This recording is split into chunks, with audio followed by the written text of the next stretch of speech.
Okay, here we go. Stand by. 3, 2, 1, action.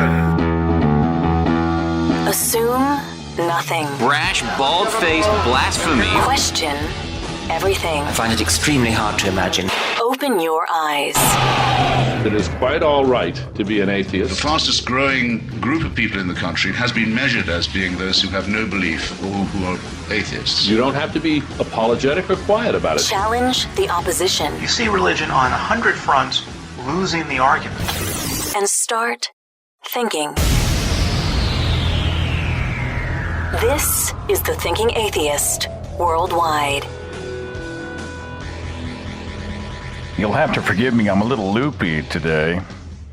Got in about 3 in the morning from a weekend in San Diego and had an amazing time. Thank you so much to everybody who came out to the San Diego event on Saturday and then the Riverside, California event on Sunday. And both of them were full houses, standing room only. It was an amazing kind of a birthday weekend, and thanks for all the birthday wishes. I was baked a cake, and I was given a wine bottle with Seth Andrews and the Thinking Atheist logo sort of engraved or embossed, I don't know how you say it, into the glass of the wine bottle. It was just amazing. I was just totally humbled, and thank you so much for all the goodwill everybody sent my way. You know, somebody once told me that life is like a roll of toilet paper. It just goes faster and faster and faster as you go toward the end. And that's how I feel. You know, 46, I remember being like 16 and 46 seemed like the moon. Like it was unfathomable. 46? Like, I'll never be 46. That'll never happen to me. And not only am I sort of teasing the big 50, but I'm starting more and more to talk like my mother and father. You know, did you see what they were wearing? That kind of stuff. Oh, make sure you buckle your seat. Oh, that's so dangerous. Oh, I can't eat that. I'll have heartburn for the rest of the day.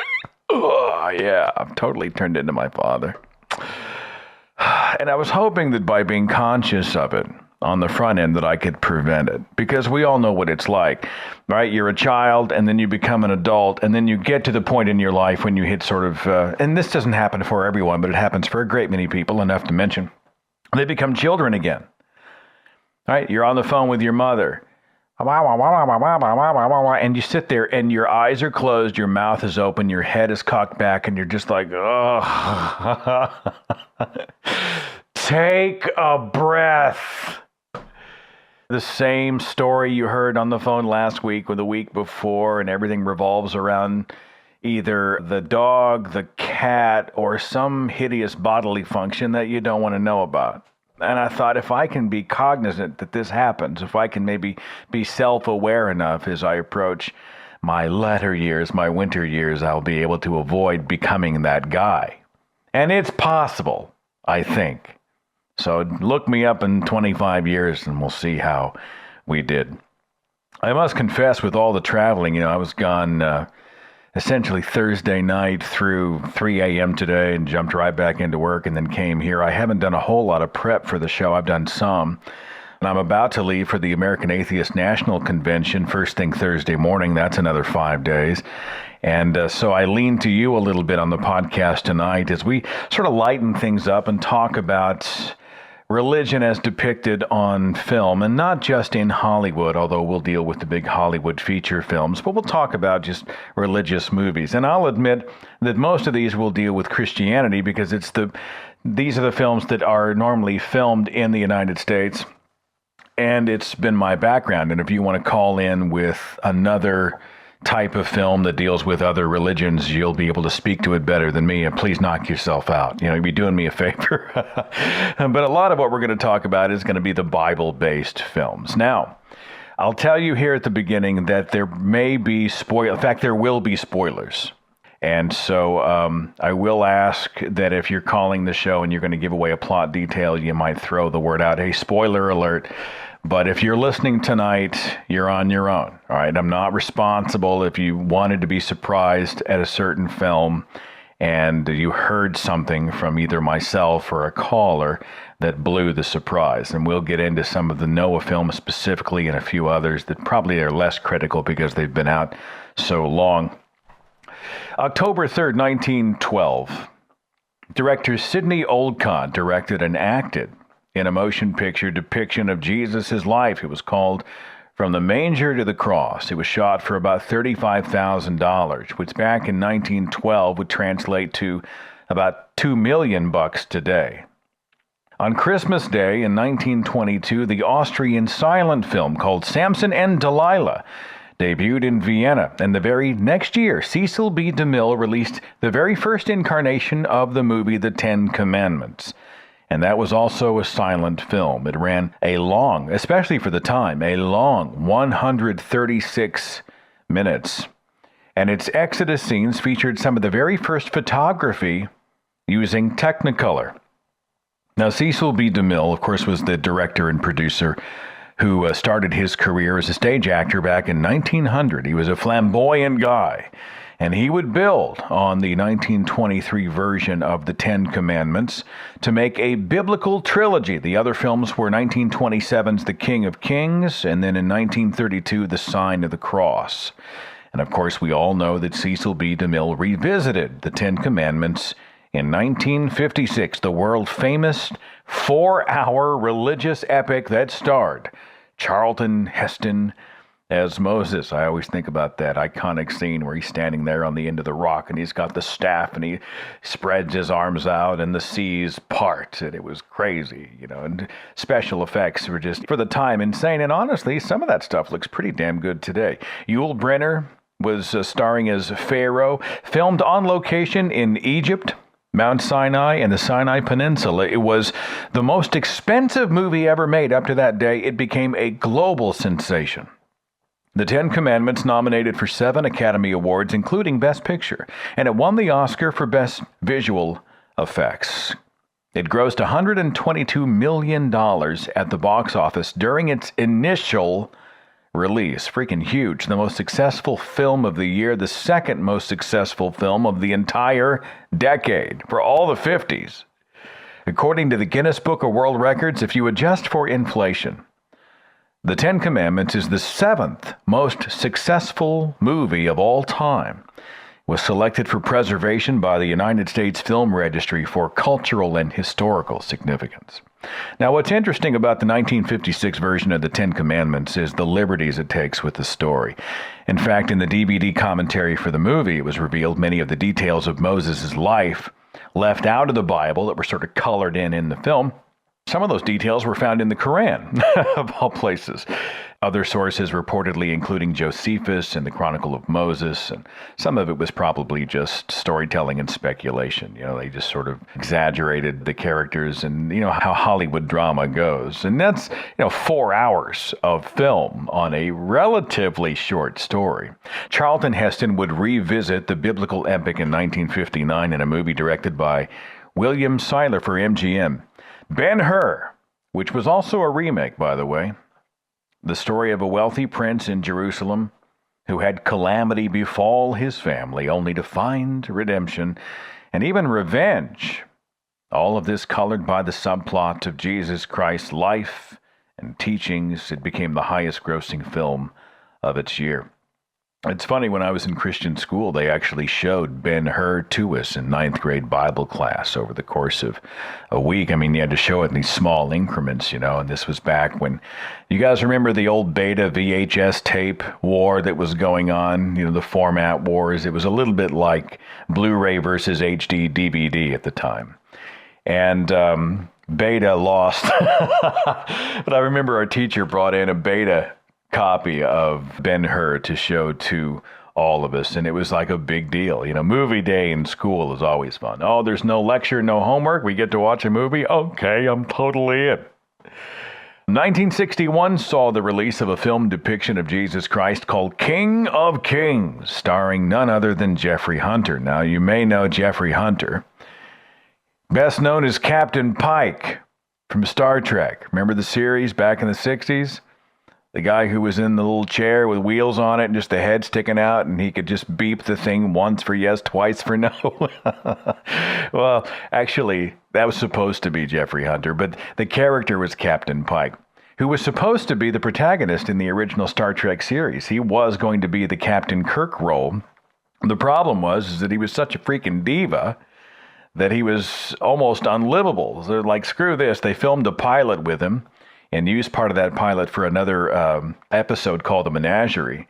And but he was gone. And then they brought in Shatner to take over the lead role in the Star Trek. Anyway, if you're a Trekkie, that's stuff you probably already know.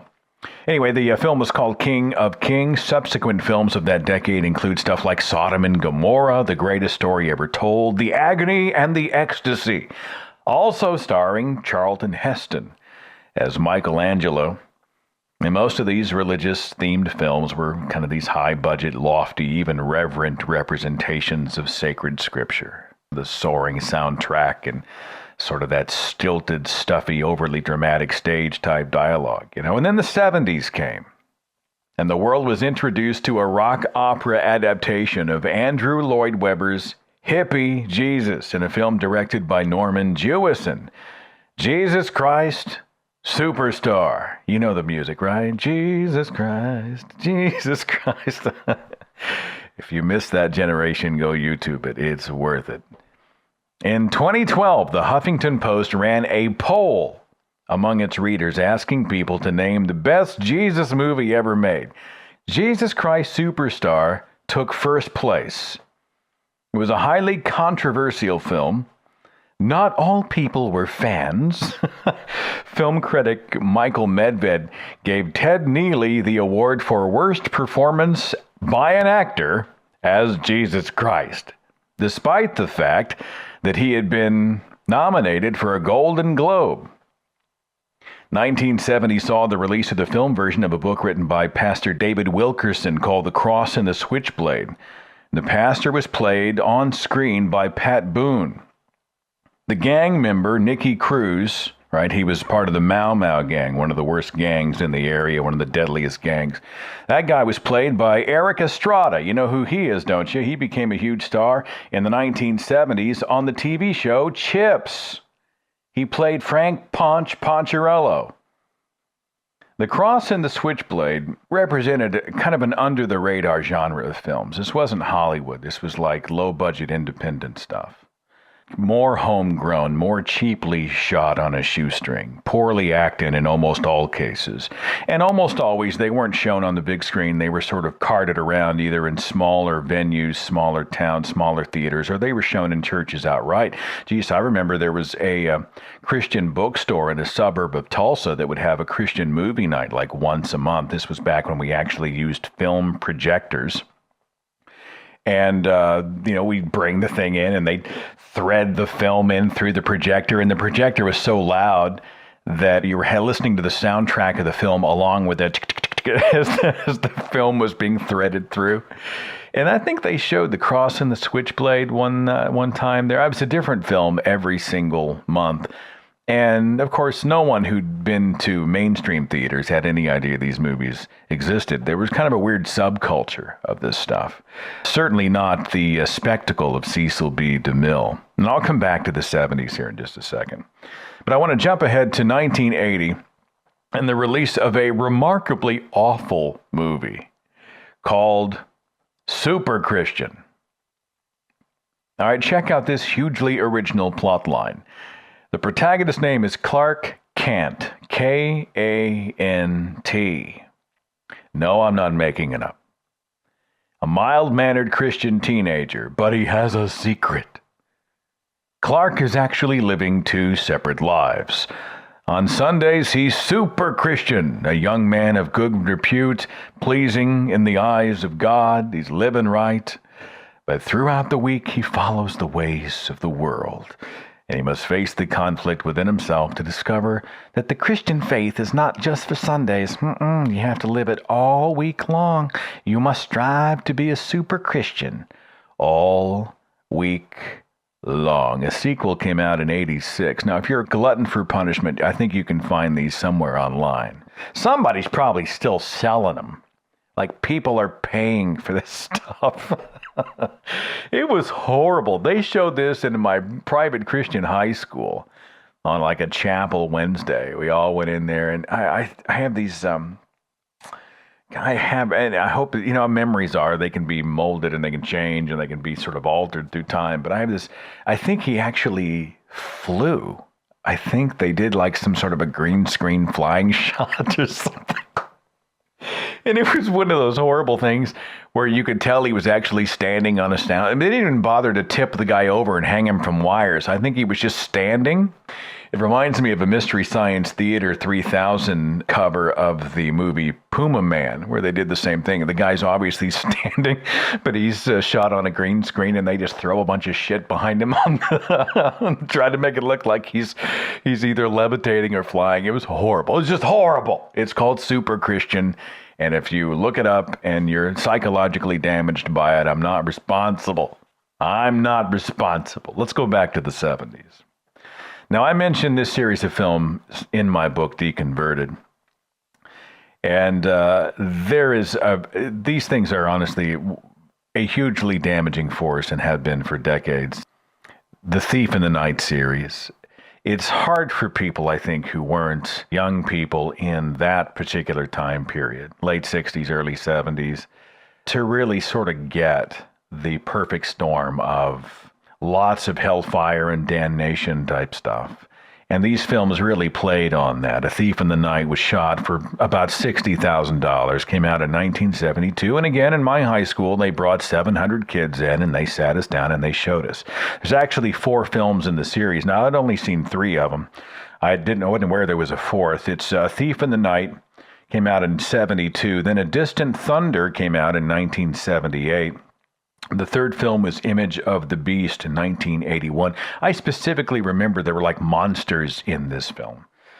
And you didn't actually see them. You heard the sounds in the background, and they were done with shadows. And people in the audience were literally screaming because we, as brainwashed, programmed young children, we were totally preconditioned to believe that all this stuff was going to happen one day. This was real, man. This is all going to happen. Satan's going to take over the earth, and it's all going to go crazy. We were just totally teed up. People were freaked out. The 4th film, The Prodigal Planet, came out in 1983. And there are people today who talk about how much this series of films screwed them up. Now, think about what they did. In the films, it starts with the rapture. The trumpet will sound, although there was not a literal trumpet in this particular version of it. People just woke up. The non-believers woke up one morning, and all of a sudden, all the people who were saved were gone. Billions of people gone. Cars the drivers had disappeared and they'd driven off the road and crashed. And one lady's husband's electric razor is still buzzing in the sink. And the news reporters are flipping out. And all of a sudden, the one world government takes over. And they round up all the non-believers and those who won't comply. And they chop their heads off with a guillotine in the middle of a public square. And this is actually depicted in the film. They put everybody in these kind of weird white sheets. These almost look like hospital gowns. It's very cultish. And they put them in these white robes, and they bring them forward and line them up in a public square in front of a guillotine and chop their heads off. And you can see them carrying the baskets of heads off. Next, there's blood all over the guillotine. Horrible. There was one film, I can't remember which one it was. It was Thief in the Night or Distant Thunder, where the film actually, I think, and I hope my memory's not playing tricks on me. If you've seen the series and you can check me, please do so. I believe the film ended with the protagonist, this young lady, actually lying in the guillotine looking up at the blade. Looking up at the blade. And she was about to be killed. Or she was about to be put in the guillotine. Because the beginning of the next film started with her lying face up, looking at the razor-sharp blade that was about to come chop her head off. And did she escape? No. It was this sort of dramatic moment where she's trying to slip the leather straps open. She's trying to get herself free from this contraption. And before she could break out, the blade comes down and bam, she's dead. Just horrifying stuff. Now, this movie, A Thief in the Night, was seen by an estimated 300 million people all around the world. 300 million. People. And I even saw a Facebook page put up by somebody who was creating like an environment for people who had had their fear of hell, which is very real, sort of fed and cultivated by this series of movies. If you watch them today, you'll probably laugh out loud because they're They're very 70s. Very 70s. The clothes, the handlebar mustaches, the dialogue. It's extremely dated. But if you can go back in time several decades and you can see people who were so scared about Satan everywhere. Satan's everywhere. Satan's coming. Satan and pandemonium and carnage are coming. And Jesus will come at any moment. I don't want to get left behind. And you know, the most telling thing about these films is that they didn't really make a credible case for belief. It had nothing to do with the validity of Scripture, the historical nature of Jesus. Was Jesus a real figure? Here's proof.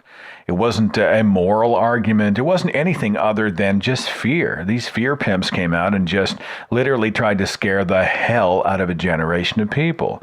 Oh, you better accept Jesus or you're going to get your head chopped off. And that tells you something about what cults will do. And religion is just a cult with more members, is what they'll do to try to get converts.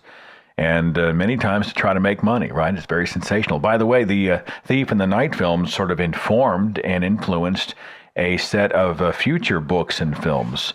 Tim LaHaye and Jerry Jenkins wrote a series of best-selling novels called Left Behind, which were also translated to film. The Left Behind film in 2000, Tribulation Force in 2002, Left Behind: The World at War 2005. And check this out. They're remaking the original Left Behind. It's going to release supposedly this year sometime. And guess who's starring in the title role? Nicolas Cage. The guy from Kick-Ass? What? The guy who shot a little 10-year-old girl in the chest? You know what I'm saying? Who had trained his young child as a hugely foul-mouthed assassin is going to star in this Bible film. The guy from Con Air, the guy from Raising Arizona is going to be in it. And Nick Cage has been in, he's one of those guys who, he is in a lot of crap, but when he's in something good, he's really good. I don't know if you've ever seen the film Adaptation. Freaking brilliant. Brilliant. But he's also done so much stuff that's ripe for parody. You know, have you guys seen that? Yeah, the chat room's already talking about it. What movie is that? Is it The Wicker Man, where he's at the end and they put on the helmet and they pour the bees in and he's going, not the bees, not the bees.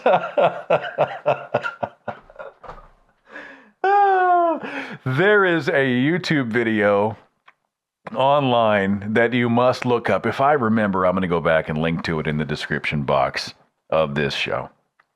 It's called, you know what, I got to look it up real fast. I'm kind of digging this casual, unprepared show. I'm just going off the cuff here. I hope you guys are having a good time. I hope I'm not boring the hell out of you. It's youtube.com. Nicolas Cage. I think it's called Nicolas Cage Loses His Shit. Yeah, Nicolas Cage Losing His Shit. It is, I guess, about 4.5 minutes of some of the highlights / lowlights over his film career. And put back to back like it has been put, it is one of the most entertaining short clips on YouTube, period. Yeah, I'm definitely going to put it in the description box. People in the chat room are already posting it. Yeah, all right. Let me get that link here, and I'm going to put that in the. I'm telling you, it's wild. It is wild. It is a trip. I don't know if you saw the BBC teleplay called God on Trial. It was written by a guy named Frank Boyce, and the play was brought to my attention a few years back by some folks who said it was sort of an interesting and unusual take on God during the Holocaust. The play takes place in Auschwitz during the Second World War, and it's interesting. The Jewish prisoners essentially put God on trial in absentia. He's not there, so they're just going to do it, you know.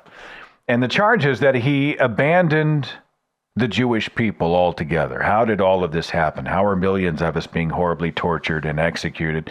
You know, how did the gas chamber happen if God truly calls us his chosen people? Has he broken his covenant with us by allowing genocide to happen at the hand of the Nazis? And so it's very much a play. It looks like the kind of thing that does belong on stage. I'm sure there's a stage incarnation of it somewhere. But these prisoners sort of divide inside the prison camp on one side and the other, the defense and the prosecution, and they put God on trial. And I thought it was very well done, and it's kind of surprising. Now, I'm not going to tell you how it comes out. I'll let you check the film out for yourself. I believe there's a full version of that online somewhere as well. If not, it's worth the $5 or whatever to rent it at Amazon, or if you can get it on Netflix or whatever the online rental options are. God on Trial. It was a product of BBC back in 2008. And of course, we have to talk about The Passion of the Christ. 2004, directed by Mel Gibson. Now, I was still in the church when all of this happened. And I remember Mel Gibson giving the church a full court press. Brilliant marketing. Brilliant. And the churches, again, they want credibility. They want to be seen as on par with what pop culture is doing. In fact, I'm doing a speech at the American Atheist National Convention and in other places around the country over the summer called The Copycats. And it shows specific examples, and they will make your jaw drop how blatant they are. I mean, huge ripoffs, huge plagiarism, but just trying to echo what's happening in pop culture, what mainstream is doing. Well, the religious culture has to do that. We must provide an alternative, you know. And they were anxious. The Christian culture was desperate to have somebody of Mel Gibson's star power inside their doors and on their stages. I mean, he was out there pitching this stuff left and right, and they lapped it up. They lapped it up. And that film became a phenomenon. It, I believe, is the highest grossing rated R film in the United States ever. Ever. $600 million during its theatrical release. And when you see The Passion of the Christ, the film doesn't really say much about Christ. You don't learn much about Christ. You don't even really get the chance to see Jesus in 3 dimensions. Mostly it's just Jesus getting the shit kicked out of him. It's not taking you into the story of Christ, the salvation story, a unique and interesting look into a 3-dimensional Christ figure. And we all know how religious films are. Normally, the devil gets all the best lines. The devil's the most compelling character. God's always this sort of faceless, voiceless, well, maybe not voiceless, but he's nebulous and sort of unidentifiable up in the clouds. And you might see a ray of light come down and the music swells and you hear this, Noah, build an ark, that kind of thing. But you don't connect with God. You don't connect. Meanwhile, Satan gets to do all the awesome stuff. Satan's the one who literally gets you sitting forward in your seat and you go, wow, now I care. This is interesting stuff. This isn't just some Thomas Kincaid painting in the sky. And I've noticed that's always been the case. And this could have been, if nothing else, a chance to paint a 3-dimensional picture of Jesus. Instead, Jim Caviezel portrays Jesus as just a guy who sat at the end of the whip. He's the guy who just screamed in pain for, I don't know, how long was the film? 2-some hours? Just crazy. Absolute phenomenon. And of course, Mel Gibson has sort of slid off of the pillar of respectability, and his career may never recover. And I'm sure that the church has a black eye over that one. Back then they were all proud of themselves for championing this film that was supposed to change a generation. They used to have church field trips. They would bring entire church congregations out to see The Passion of the Christ. And at the end credits, they had altar calls. They had people come up in the movie theater to accept Jesus Christ. They had the salvation prayer. They'd bring preachers out. They'd read Bible verses. I mean, it was freaking church. Now, did Mel Gibson care if any of that happened? Probably not. Probably not. The church did. And they're anxious to use these types of opportunities to be able to proselytize and to be able to. And then when Mel Gibson goes, he jumps the shark, then he becomes a real problem. And that entire community blushes with embarrassment. Oh, yeah, The Passion. Oh, who's hungry? Let's eat. That kind of thing. Some other films of note, and of note, I'm being generous. Son of God, just released by Fox this year. I couldn't bring myself to go see it. The reviews were crap. crap, it still made $60 million at the box office. Fireproof, anybody see that one with Kirk Cameron in it? It's that pro-marriage movie. You know, he's the guy, the disconnected husband. He's home looking at porn while she's off doing her thing. And then finally, God helps them to make their marriage fireproof. That film made about $33 million. Stuff like The Omega Code. There was a film in '93 called The Judas Project, where they tried to reinvent the Jesus story for the quote-unquote modern generation. And I was on the radio and actually interviewed the director of this film, and we had a special screening. Now, I hadn't seen the film before we did all the interviews in the press and had the premiere. And we had a premiere. And he was talking it up. It's going to be great. I was, I'm such an artist. I was writing concertos when I was only 7 years old, and now I've done this. And we spent all this money on the crucifixion scenes. We went to go see The Judas Project. It's one of the worst movies I've ever seen. His name wasn't Jesus. They called him Jesse. And he was this white bread vanilla dude, this totally replaceable guy, this actor who nobody gave a shit about, who was supposed to be Jesus in the modern day. And at the end, in modern day, for some reason, they drag his ass out to the public place and they crucify him. And they have a big funeral. I don't know. I don't even remember the end of it. I mentally had just I'd gone elsewhere, And Christian films have a real problem because most Christians don't even like Christian films. Most Christians won't even go to a Christian film. There's a website called christianfilms.com. Their tagline is, every movie on this website has a message for Jesus Christ. And the cheese factor is through the roof. Stuff like Resurrection Trial, examine the evidence, test the theories, find the truth. The Crossing, if you've missed this, you've missed it all. Features like The Perfect Stranger, the Evangelism Trilogy, Amazing Love, the story of Hosea, Marriage Retreat, Me and You, Us, Forever. And then there's some other documentary, quote-unquote documentary type films about evolution, and we all know what happens when creationists attempt to address stuff like evolution. It just becomes a weapons-grade facepalm. Anyway, I've still been curious about religion as depicted in film. There are honestly some Bible-based films that are entertaining. I remember going to see The Prince of Egypt 10 years ago. I thought, well, it's not bad. I don't think I could just sit through it today. The Ten Commandments comes on. I see it for what it is sort of a Cecil B Demille spectacle. I'll watch it. Charlton Heston, fine. But the idea that any of this stuff is sort of presented as truth, if you look at it beyond entertainment and begin to see it as some sort of a life message, as literal history, that's when you begin to check out.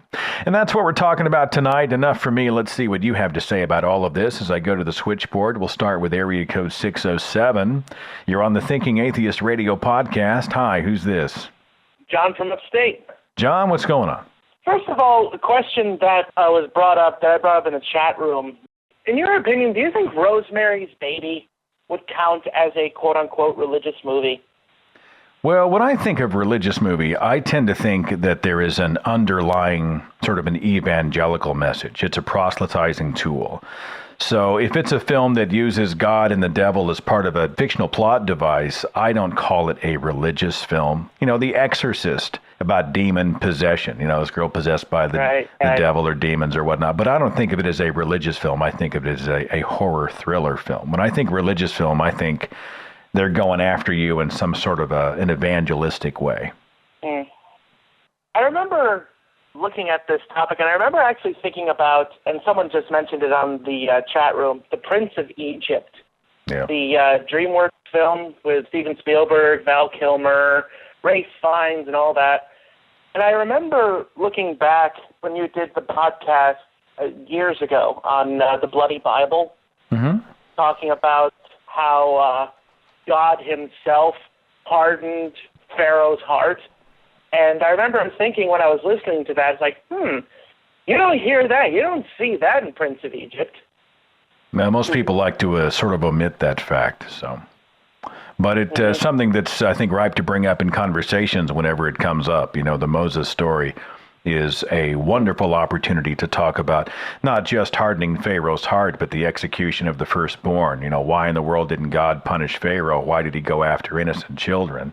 Hey, let's execute kids. That'll make a point. Those types of things are pretty handy to bring up. Hey, John, thanks for calling the show. Much appreciated, my friend. Thanks again. Take it easy. The Prince of Egypt came out in 98. Freaking all-star cast. Ray Fiennes, Michelle Pfeiffer involved in it. The pop version of the song When You Believe was actually performed by Whitney Houston and Mariah Carey. Was that at the Oscars? I think it was at the Oscars. You know, it was a big deal, and it was well made, especially for the time. I know animation has certainly changed. Area code 413, you're on the Thinking Atheist radio podcast. Who's this? My name is Matthias. I wanted to talk about the subtle and, well, quote-unquote subtle symbolism that they put in. Like, for example, when oh God, what's that movie? The Lion, the Witch, and the Wardrobe came out, the Chronicles of Narnia series. Yeah. I mean, everyone knew that the character Aslan, he's an allegory for, it's completely metaphorical for, it's Jesus. Yeah. And I try to ignore them because it really, like, for me, when I saw, like, Noah, I just automatically facepalmed. I was like, are they really trying this? And so when it comes to, like, the subtle references, I try to ignore them. And I'm just wondering, like, is it everywhere and I'm actually successfully doing it? And I would like to get your take on those. Well, you know, I enjoyed the first few Lion, Witch, and the Wardrobe. For the first few Narnia films, then I sort of stopped going. You know, kind of been there, done that. Yeah, you know, when Aslan was killed and then rose again, the idea that it was a Christ story being retold, and C.S. Lewis and his work are well known for this kind of thing. I didn't flip out over it, and quite frankly, I wouldn't see it as a religious film. I saw it as more of kind of a lightweight fantasy film. I didn't mind it, you know. It's up top with my fantasy films, and like the only reason that I really picked up on it is because I'm so big on literature to begin with, and I was aware of it because of all the critics not slamming it, but criticizing him for just basically taking religious story and turning it into something, repackaging it for children. And so I was kind of previously aware of it. Like, people were telling me that, to go off topic a tiny bit, that like the movie Avatar was just Dances with Wolves repackaged in space, and I was like, I don't see it like that because I did. I honestly, I mean, I can see it now that they pointed it out, but when I watched it, I was like, no, this is just an awesome, fun film in space, and it actually got me thinking, like, why can't we find these places? I enjoyed Avatar. My problem is that the second I walked into the theater, I knew what was going to happen, and that's a problem. If I walk in and I'm like, all right, this is going to happen, and then he's going to fall in love, and they're going to become, and then all of a sudden, the minute they have sex with each other and bond, then the shit's going to hit the fan, and then it's going to end up in a big climactic battle. I mean, I just knew everything, and it just robs the film of any real dramatic tension. But visually, it is one of the most amazing things I'd ever seen.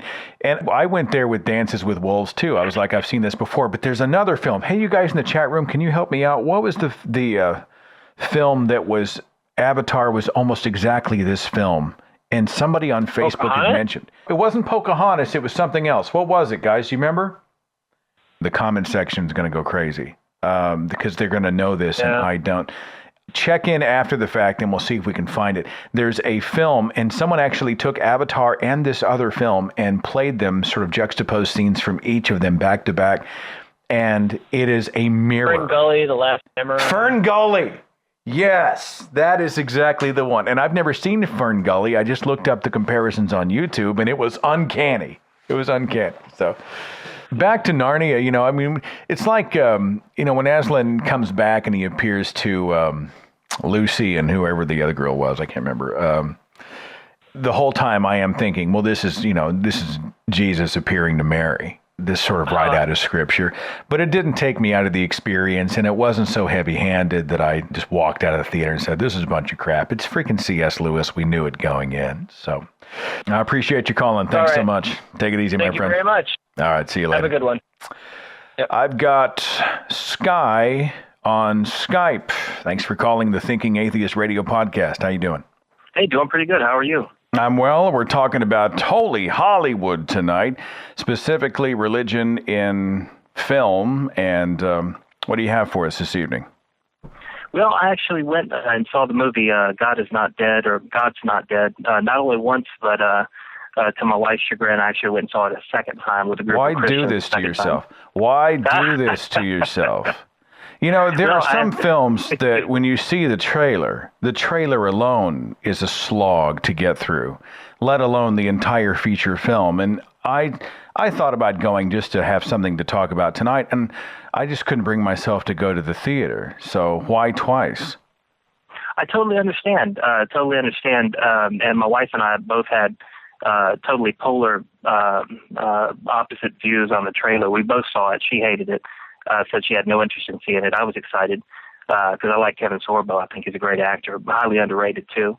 And plus, as an ex-Christian, I was a Christian for 40 years.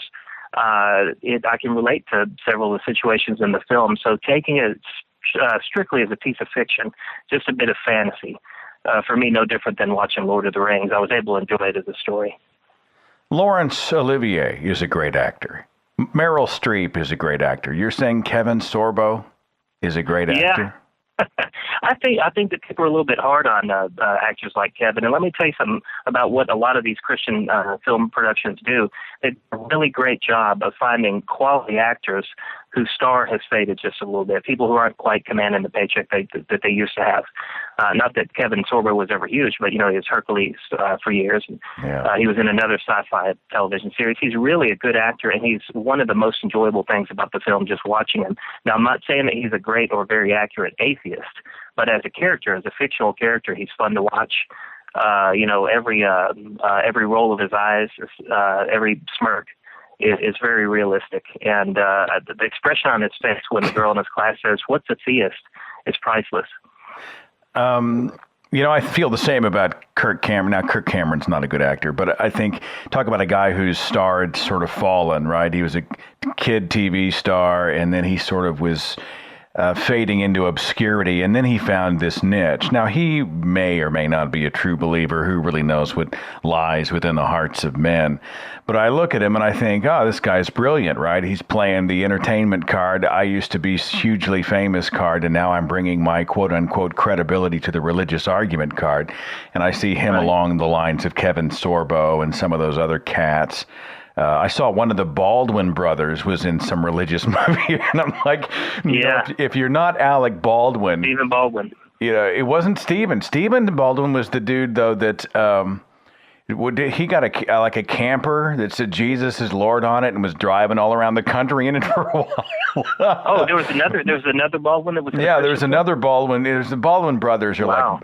They're not a Mormon family, but there's a hell of a lot of siblings there. And for some reason, there was this other, I think it was Daniel Baldwin was in this Christian film. I'll try to find the title of it. But, it's, hey, I didn't make the show, right? I'm not making it in mainstream Hollywood or on mainstream television. So what I'll do is I'll knock on the door of religious media and say, hey, look at me. I'd like to come over here. And, of course, I was in Christian radio. Geez, whenever we used to play songs on the radio, we would crave a day when pop and rock artists in the mainstream secular media would want to be a part of it. I remember one time watching the Dove Award media show, which the Dove Awards is like the Oscars. And For Him, the Christian group For Him went up, and they brought up Jim Caviezel. And look, man, Jim Caviezel's here. Look who we got. He's endorsing our music. It was this constant craving for credibility, Well, let's get into the film, Sky. I mean, you went and you saw the actual motion picture. Is it, atheists are all these kind of sad, pathetic, rudderless people who desperately need Jesus, who are in denial? I mean, what's the angle of the film? Well, here's basically what it is, how they approach atheists.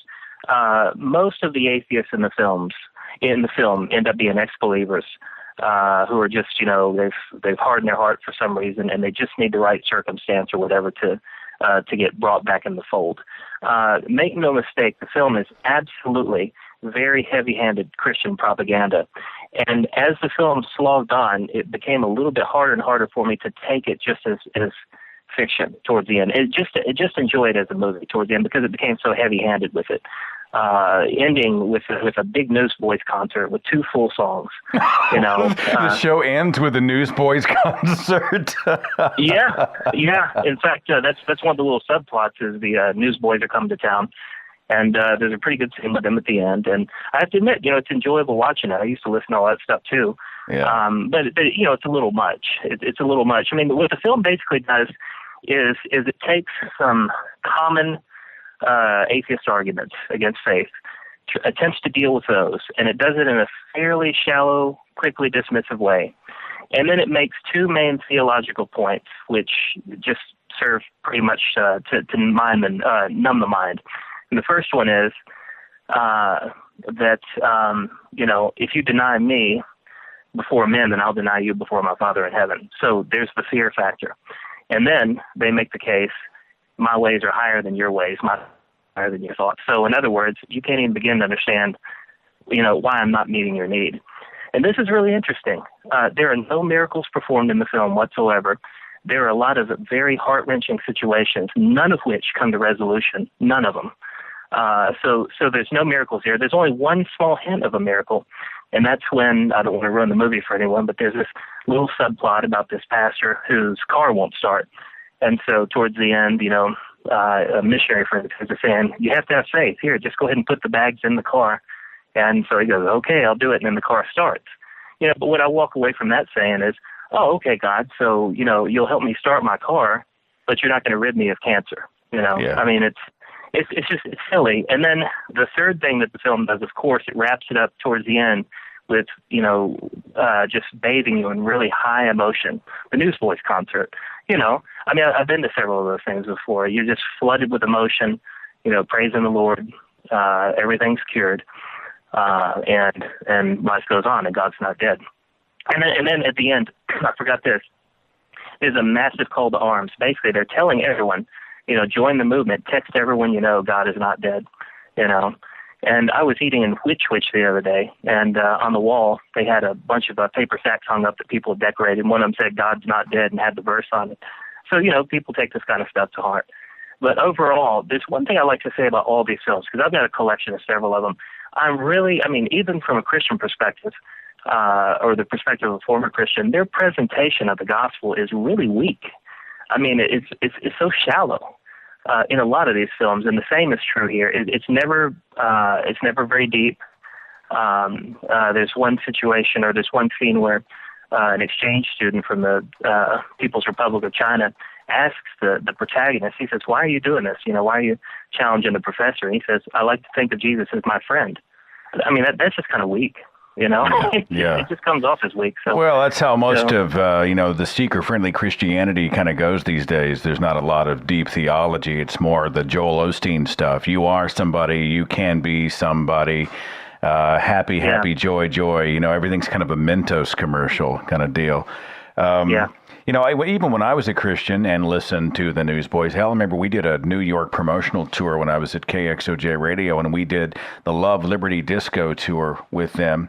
And we actually got on a ferry boat and did a tour around the Statue of Liberty in the harbor in New York. I mean, so we were hanging with the Newsboys kind of thing. I was all in. But even in those days, I hated Christian films. The production values were so hideous. The acting was normally just hideous. Yeah. They were really hard to get behind. Production values wise, how they do? Is it pretty lame? Is it like a TV movie of the week thing or what? Not really. I would have to say it was one of the better. The production was one of the better Christian films I've seen. I left the first viewing thinking this is probably one of the best I've seen. It was the most, and again, you know, I'm ducking as I say this, one of the most enjoyable for me. Again, you know, I can relate to the situations on both sides of the fence as a atheist and as a Christian. You know, there were some things specifically that happened in that film that I enjoyed seeing dramatized, you know, because I had some experience like that. So it was, you know, it was interesting. Was it really well written? It was, it was clever in places and stuff.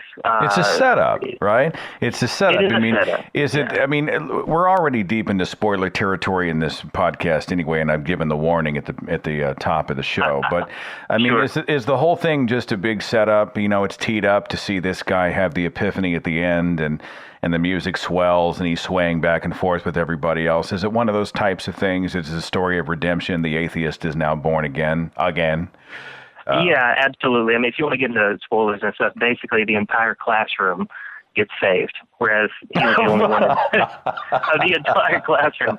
I mean, they all stand up. There's the assumption that they're saved. They all stand up and say, God's not dead, whereas at the beginning, they all handed in their papers, God is dead, and he refused to do the assignment. And even at the end, as he wraps up, Kevin Sorbo asks him, he says, you think you've won? And he goes, I don't know. He said, I don't know if I've proven anything.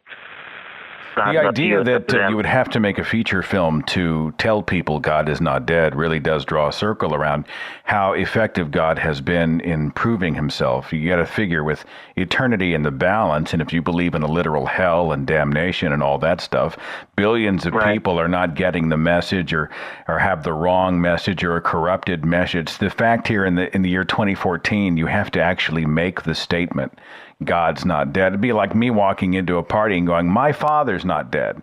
Well, what does that say? It means that everybody at the party was going, hey, is his dad still alive? Right. It just draws a big circle around the ineptitude of not just Yahweh, but even the deist notion of God. This sort of a God that is absolutely unwilling or unable to prove himself, herself, itself. God's not dead is actually almost a self-refuting thing, in my opinion. So, anything else, Sky, before I move on? That's pretty much it. I'll just make mention of another one of these I ran across a few years ago. If you ever have the chance to see, it's worth watching strictly for Malcolm McDowell playing the devil. It's called Suing the Devil. Got it for $5 in a Christian store. And, I missed the title. I missed it. Is it Suing the Devil? Yeah, Suing the Devil. Malcolm McDowell's brilliant. Everyone else in it is pretty hideous, and the story's horrible. But it's worth. If you're a Malcolm McDowell fan, it's an enjoyable watch. All right. Well, I appreciate the heads up on God's Not Dead, and thanks for being a part of the show, Sky. Much appreciated. Absolutely. Thank you, sir. There does seem to be an influx of these types of films coming out. I think the latest one, which, if it hasn't released yet this month, it releases in a few days. Heaven is for Real, starring Greg Kinnear. A little boy's astounding story of his trip to heaven and back. It's a 2010 New York Times best-selling Christian book, published by Thomas Nelson Publishers, which ought to tell you something. And it talks about this near-death experience by a 4-year-old kid. And he says, I visited heaven. And the book is a phenomenon. They sold over 1 million ebooks, and the film is releasing this month. And everybody's all misty-eyed over it. Oh, heaven is for real. I'm like, he's 4. Wait a minute. What?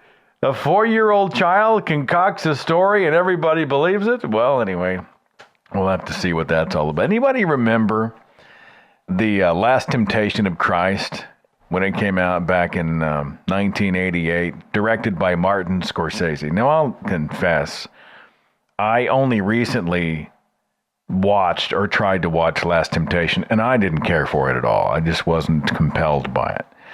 It was a film adaptation of a novel that came out in 1953. Willem Dafoe starred as Jesus, Harvey Keitel was Judas Iscariot, Barbara Hershey, Mary Magdalene, Pontius Pilate, played by David Bowie. And I couldn't. But I'll tell you, when it came out in 88, the church community went crazy.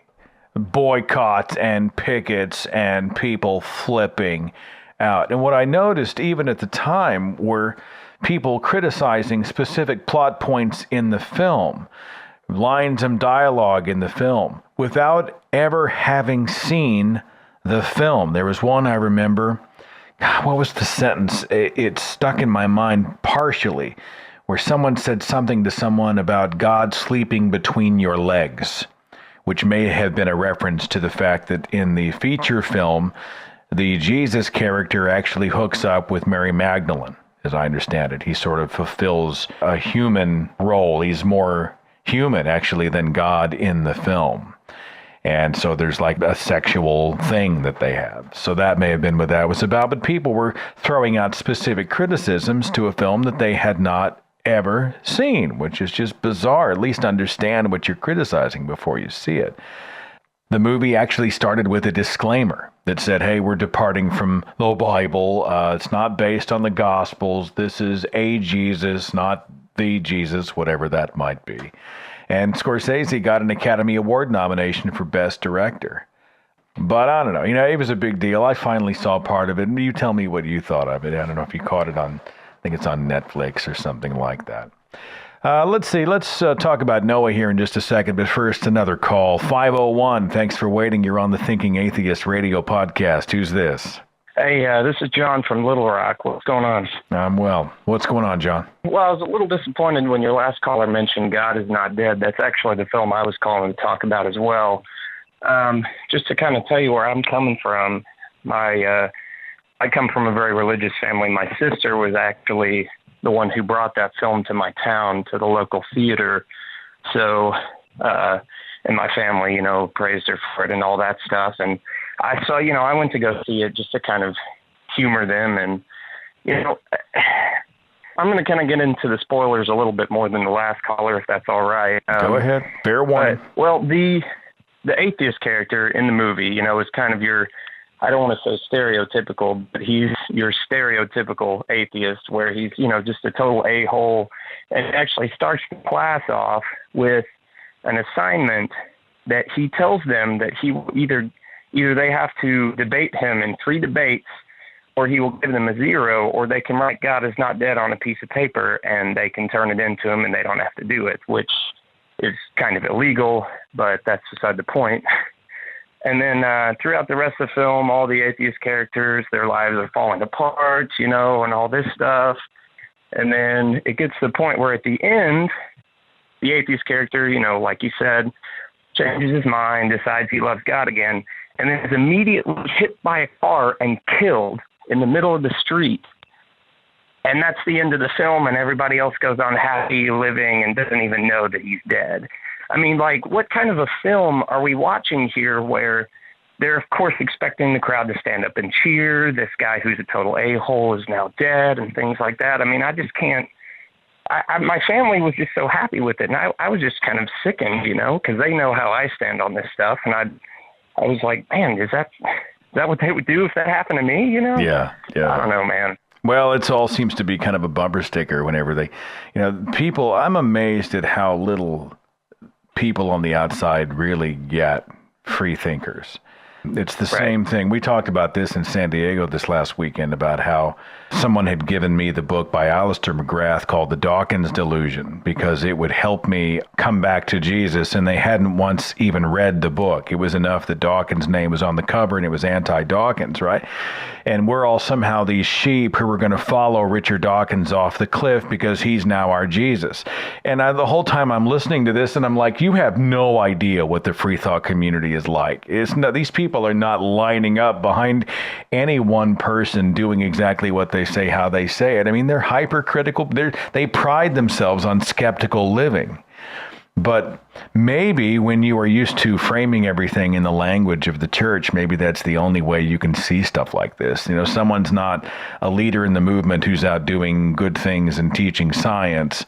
No, instead, he's a cult figure who's leading people as a pastor would lead his flock, that kind of deal. Maybe that's the only way they can couch it. I don't know. Exactly. But anyway, Seth, I don't want to take too much of your time up. I'm actually going to let you go. But well, appreciate the call. I appreciate the other perspective on the film. Thanks so much, man. Thanks. I want to come back to the film Son of God. I actually wrote a blog about this, and I'll just read what I'd posted about a month ago. It said the religious website Breathecast has an article about Diogo Morgado, an actor in the new film Son of God, and his assertion that this latest on-screen version of the Christ tale has atheists feeling, quote, touched and even prompted to re-examine their own belief. Having seen the Son of God trailer, another misty rehash starring Sebastian Knapp's hairstylist and a host of constipated-looking Z-grade actors, and knowing a bit about atheists, I'll just say it outright. Either Diogo Morgado is lying when he asserts that an overwhelming amount of atheists say they've been touched by this film, or he stumbled upon a couple of random fence-sitters somewhere and he just ran with it.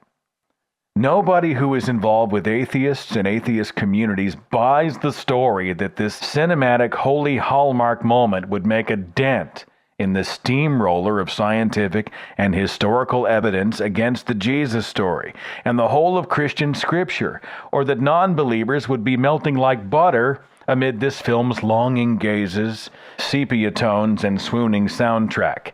We left religion because we rejected the idea of using emotion to determine truth.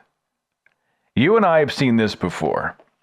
The God Squad giggles with glee as they prop some random convert up under the banner, "Former atheist finds God." Every once in a while, somebody somewhere will step from non-belief to belief.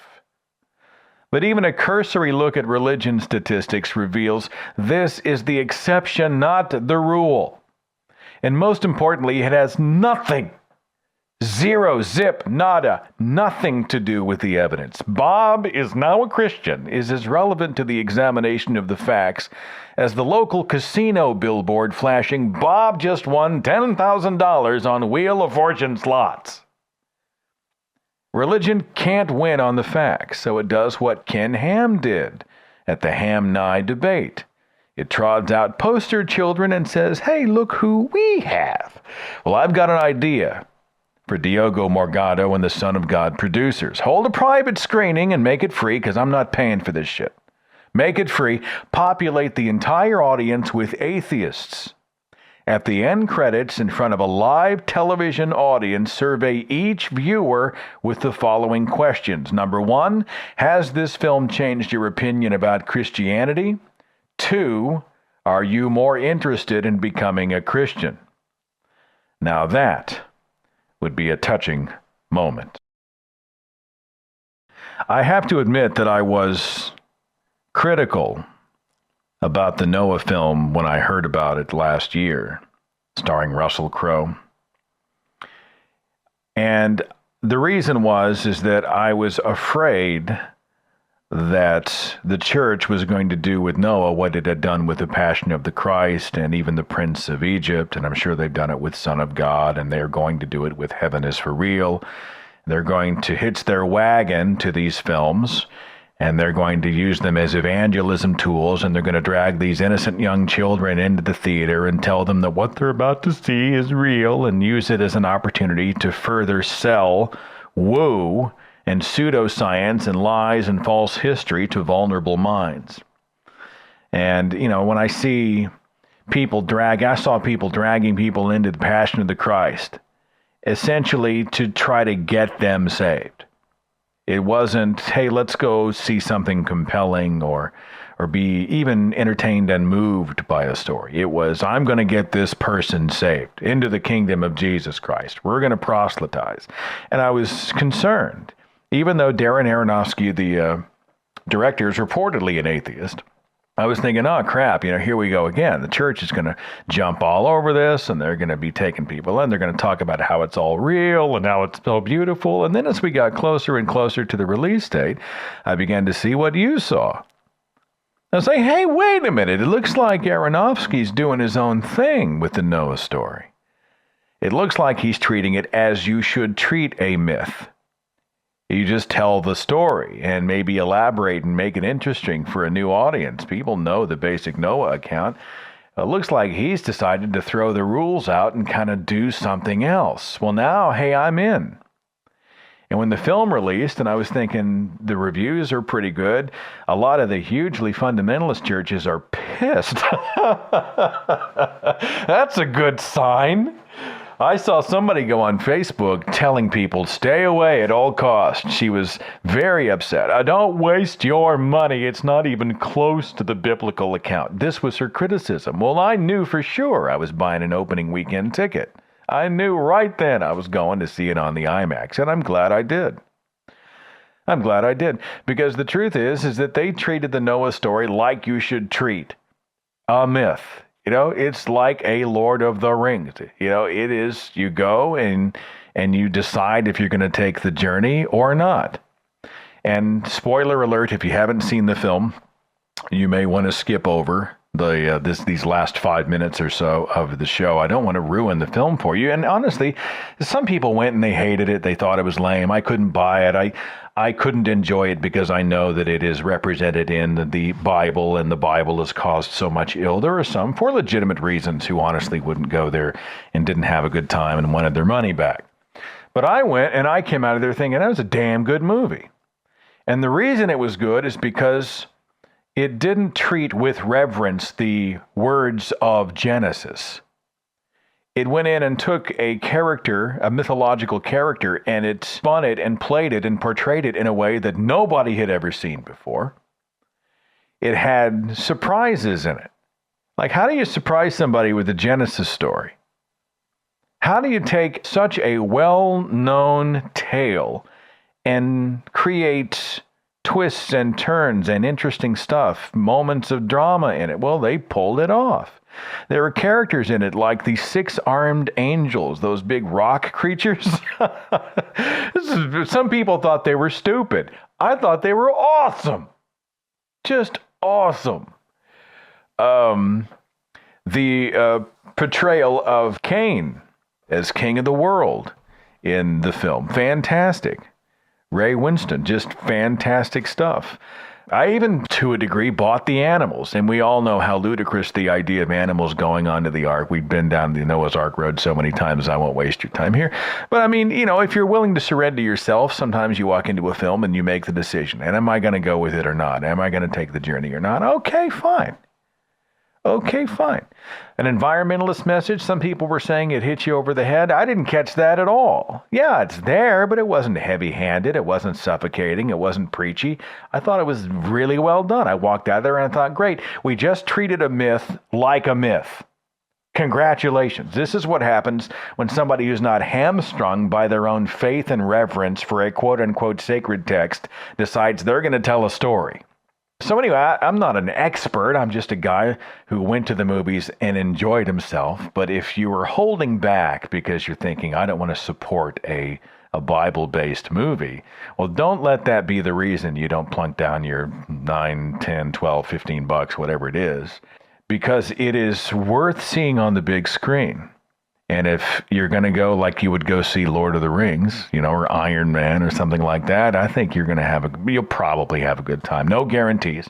And then if you come home and you don't feel like you've been entertained enough, you can go back and click the link on the Nicolas Cage losing his shit montage that we talked about just a few minutes ago. I'm getting ready to hop on a plane for Salt Lake City, Utah. I will see you at the American Atheist National Convention here, which kicks off in just a couple of days, next Tuesday night.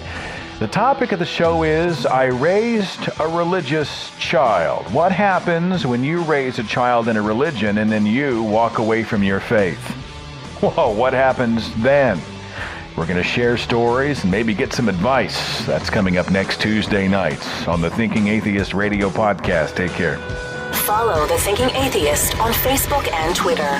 Watch dozens of original videos on the Thinking Atheist YouTube channel. And visit our website for resources, links, contact information, the editor's blog, and more. thethinkingatheist.com.